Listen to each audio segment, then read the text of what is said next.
Hey, how you all doing? Well, my workshop is completing out a tip. I spent some time putting up some conduit and lights and stuff like that. Make it better for working and better for filming. I need to finish making the sockets live, stuff like that. Get my electrician to come down and work on that. Haven't done any work on this beast for a week or two. Anyway, since the last video, I haven't done anything at all. Everything is such a mess. I am definitely going to have a tidy up before I start any work. But today's plan, when I get to working on the truck, is to finish welding all of the stitchings in the bottom, where I've got that framework for the floor.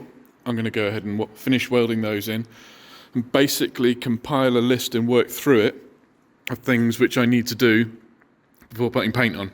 Because schedule of works is paint the interior of the cab, paint the underside of the cab, and then move on to the firewall and getting all that done.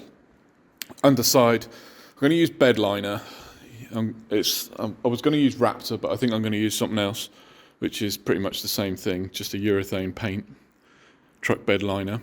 But you can get it so you can tint it. So underneath, I think it's going to be black, because you're not going to see it, it's fine. In the back here up to here, I'm going to paint it grey with bed liner. So that's going to knock down all of the drumming in that there. Then the floor itself is going to be bed liner. The firewall is going to be bed liner. That's going to be grey, I think. And then the shut lines and all this stuff, that's going to be that same shade of grey. And the dashboard, that's going to be grey. I'm planning on making the frames for the seats, these bits. Planning on making these red, same as truck, and some of the bits of trim around, bits of trim and that, I'm thinking of making them red, but I feel like I can always take them off and make them different colours if I want to. But in the last video, let me get some light on this subject. In the last video, I just put this fiberglass on there. Probably going to do a bit more of that towards the end of this video.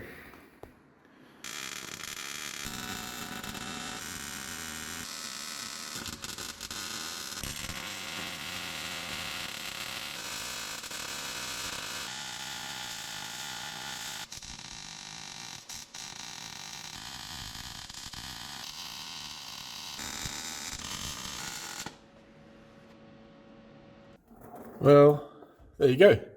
Whole load of welds. All stitched in.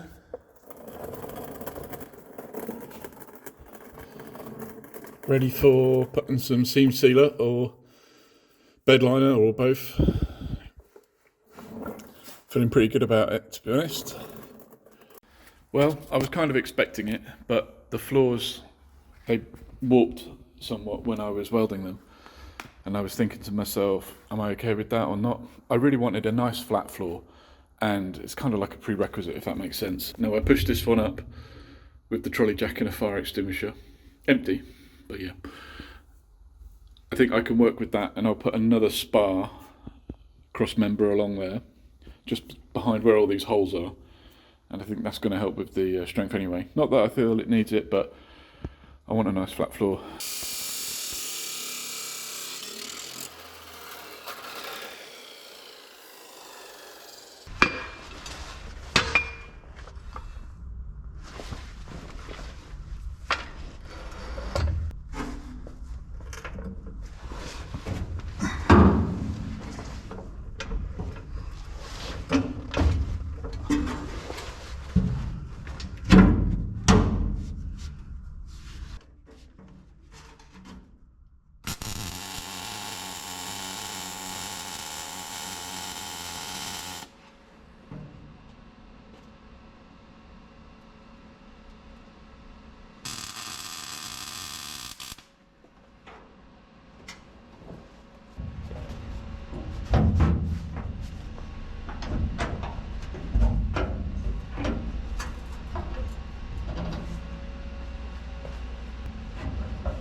So with two spars, one there and one there, extra, there is a little bit of dishing. It was kind of used that big piece of steel bar to hold it down, because as soon as I started welding this one up, it like popped up.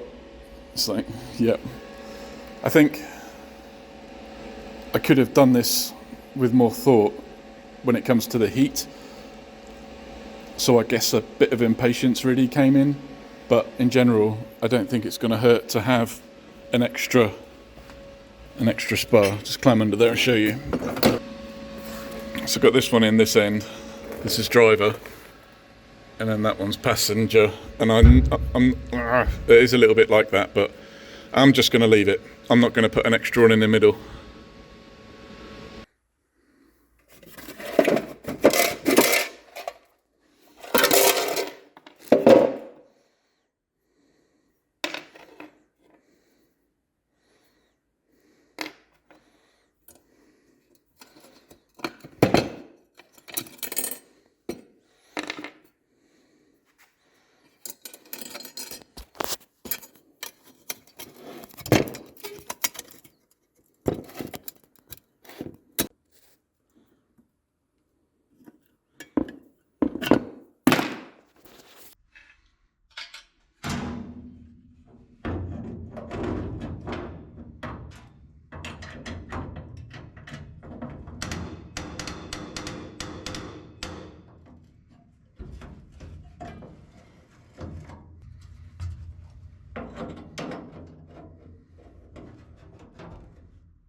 So I want to work on this a little bit, because I need to draw up some parts for this. So I've bolted in this part. That's actually a return spring out of a fire extinguisher. That's what I always intended to use. It's pretty strong, it's pretty obnoxious sounding, in this completely empty steel cab. Anyway, beside the point. I wanted to get that hole in there. So this is going to snake around the frame here, and then I'll head underneath.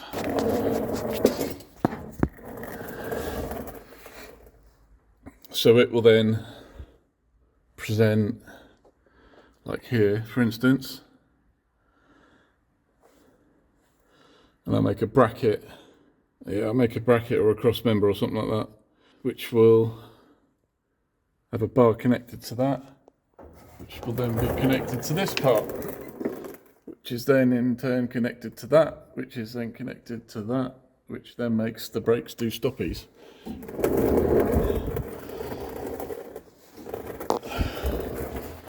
So another part of what I've got to do is make another cross member, or shore up this cross member a bit more, because there would have been it was cut out when I got the truck, but there would have been a cross member about here somewhere, which would have been the transmission mount, much further forward than this one, and it's been taken out, and I kind of neglected to redesign and build that in. I don't think that's quite strong enough, so I need to design something which is going to bolt in here, and I might incorporate this into it, or I might just put a single, like a cross member in its own right along there, which will do that job.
So this is my parking brake bracket. I'll attach a rod from here to the actuating bar there. This is a transom bracket for a door closer. End up with a whole load of them, what you don't use. It's good steel. It's like 2.5 millimeters thick, maybe even 3. Reuse, better than buying new. So sometimes you just got to make a bracket up, hey? I'm gonna fill in those countersinks. I need to shot blast it really to get all of the powder coat off. I'll fill in these two, then I'll use these two to plug weld, and then I'll put a piece on there and there.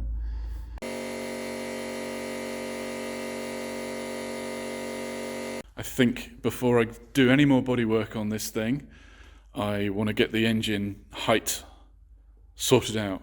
That's a really important step.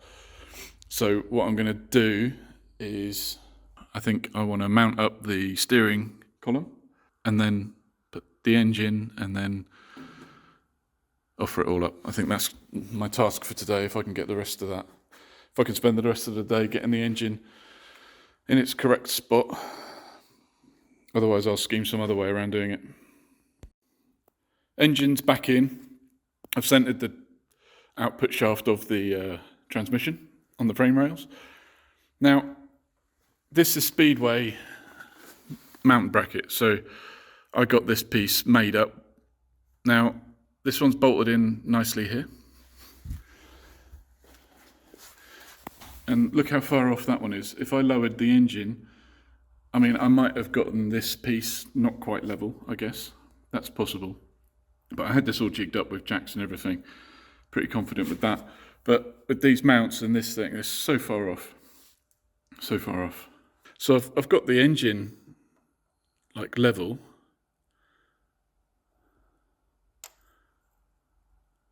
As level as it's going to get. If anything, it needs to go like up a little bit more this side, like that. Yeah. So it's like not a lot in it. But we've got good clearance at the firewall. We've got good clearance at the steering. We are pushed over to the left, oh sorry, to the right a little bit, so I'm going to have to notch that exhaust as soon as it comes out of the header there. There is going to be a gasket, so this hasn't mounted with gaskets at the minute, so we are going to come out 2 or 3 millimeters, so that's going to close that up a little bit, but not a significant amount. And to be honest with you, I think the next step, I think I can actually cut this off with the engine still in place, which is what I'm planning on doing, and then I'll bolt it up, get it tacked, and then run a hot pass. So there's no getting away from the fact that I've got a big gap to fill, almost 8 millimeters. So the plan is to build this piece up with some weld, and yeah, then we'll be good to go.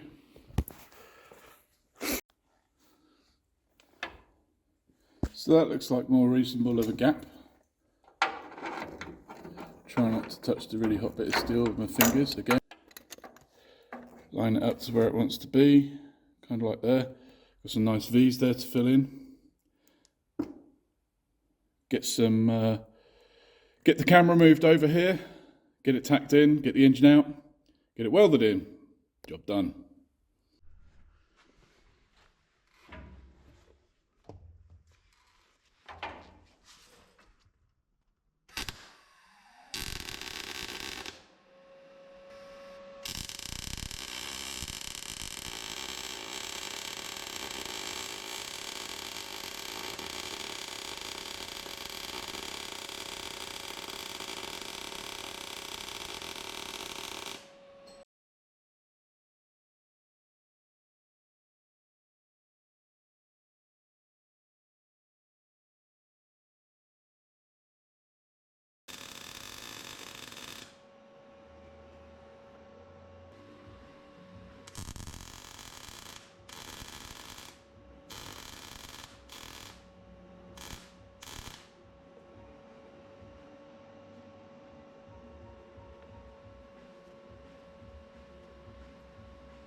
So I've got these mounts in. I think the front side is not quite as pretty as the back side, but certainly the penetration's there. I think I'm going to put this together as video now. I think I'm going to edit and put it out to you guys. I'm not sure how much more I'm going to get done this week. So what have I done? I put another cross member in, welded up the floor, addressed the issues with the waviness. It's somewhat flat now. I'm quite pleased with that. I think there's a couple of welds left to do underneath there. The handbrake, the park brake routing is somewhat done. I'm happy with that underneath there. I think that looks all right. I left it clamped in there, and as predicted, the clamp got in the way of the transmission, so I had to fumble that round. What would be next, huh? What would be next? So I'm kind of wanting to get the interior. I want to start to get paint on this cab. I want to get to a point where I can start putting things back together for the last time. I need to find something I can use for rubber mounts for the cab, for the front. Or just buy some front cab mounts. I don't know if that's the thing. But yeah, I think that's where I'm going to leave it for this video. I hope you enjoyed it. Next time.